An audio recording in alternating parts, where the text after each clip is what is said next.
In July 2025, Japan switched on its first fully homegrown quantum computer, a 28-qubit machine engineered and built entirely within its borders, breaking free from import dependence. It reached 99.9% gate fidelity and quietly rewrote the global leaderboard. Can this overlooked leap in quantum technology shift the entire balance of scientific power? Here's how it happened. On July 28, 2025, Osaka University's Center for Quantum Information and Quantum Biology powered up a superconducting quantum computer built entirely from Japanese technology. At its heart, a 28-qubit processor designed by Riken operates within a dilution refrigerator and pulse tube cooler, both engineered by Ulvac and Ulvac Cryogenics. These cryogenic systems, once imported from Europe or the United States, now represent a complete shift to domestic production.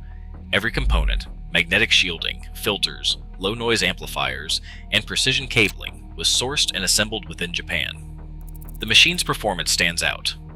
Internal reports indicate a median single-qubit gate fidelity of 99.9% and a maximum 2-qubit gate fidelity of 98%.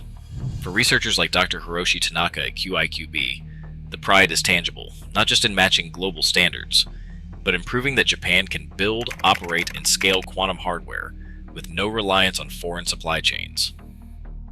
The software powering Japan's quantum leap is OQ-TOPUS, the open quantum toolchain for operators and users. Developed entirely in Japan, OQ-TOPUS provides the full stack needed to program, control, and operate the superconducting quantum computer at Osaka University. This open-source platform manages everything from low-level pulse sequencing to user-friendly interfaces for researchers and engineers. It's not just a tool for academic labs. OQ-TOPUS has become a common standard across Japan's quantum ecosystem, allowing seamless integration with cloud services and remote access. The project brought together a broad network of Japanese companies: Ulvac, Ulvac Cryogenics, eTrees, Japan, QUEL, Kunisys, Systems Engineering Consultants, TIS, and Fujitsu. Each company contributed expertise in cryogenics, software, system integration, or quantum algorithms, creating a truly national collaboration. As Dr. Hiroshi Tanaka put it, "For the first time, we have a Japanese engine running a Japanese quantum computer, supported by a Japanese industrial network." This shared foundation is already shaping how future quantum systems will be built and accessed across the country. On February 12, 2025, Riken's Waco campus in Saitama became home to a new kind of quantum machine. Quantinuum's RIME, a 20-qubit trapped ion quantum computer, was installed directly inside Japan's top research facility, funded as part of a national project under NITO and the Ministry of Economy, Trade and Industry. Unlike superconducting processors, RIME's trapped ions float in vacuum. Manipulated by lasers with all-to-all connectivity, every qubit able to interact with every other. This architecture offers a distinct edge for certain classes of algorithms, especially when precise control and error correction are critical. The system's integration with Riken's Fugaku supercomputer allows researchers to combine the brute force of classical high-performance computing with quantum operations, targeting problems in chemistry, materials, and optimization that stretch beyond the reach of traditional systems.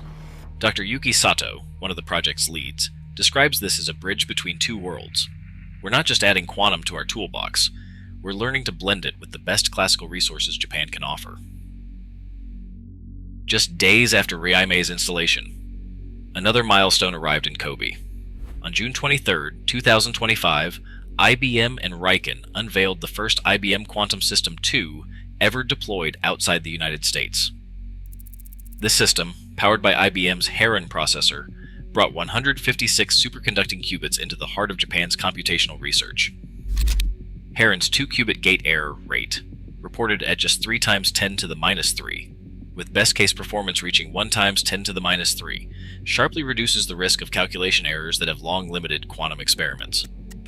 The machine's speed is equally striking: 250,000 circuit layer operations per second, a tenfold leap over IBM's previous Eagle-class processors.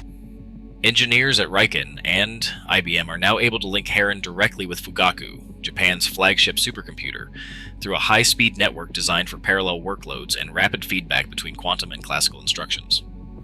As quantum software specialist Emily Chen puts it, Heron's reliability and throughput finally let us run algorithms, that used to stall out on older hardware. We're seeing what's possible when quantum and classical resources work side by side at scale. December 2025, Osaka University researchers activated a cloud-accessible trapped ion quantum system built around a single ytterbium ion, 171YB+. This platform stands out for its full automation. Ion loading, laser controls, and qubit manipulation run without human intervention. Remote users can submit quantum instructions over the internet at any hour, triggering precise laser pulses that steer the ion's state. The system demonstrated stable operation across 1,000 consecutive rotations, with qubit state preparation and readout reaching 94% fidelity. This level of reliability and connectivity signals a new phase: quantum hardware ready for continuous, real-world use by anyone, anywhere. At Expo 2025 in Osaka, visitors lined up to access a live quantum computer built entirely in Japan. For 1 week, anyone could connect via the cloud, launch simple quantum programs, and watch real-time results, sometimes as bursts of quantum-generated art created in collaboration with Professor Akihiro Kubota. This public demonstration captured the essence of Japan's three-pillar strategy: domestic hardware and software, global partnerships anchored by hybrid supercomputing, and open access for society. In that moment, quantum technology stepped out of the lab and into the national imagination. Japan's quantum leap isn't just a technical milestone, it's a signal. As nations race for digital sovereignty, tomorrow's breakthroughs will hinge on who writes the code and who owns the machine.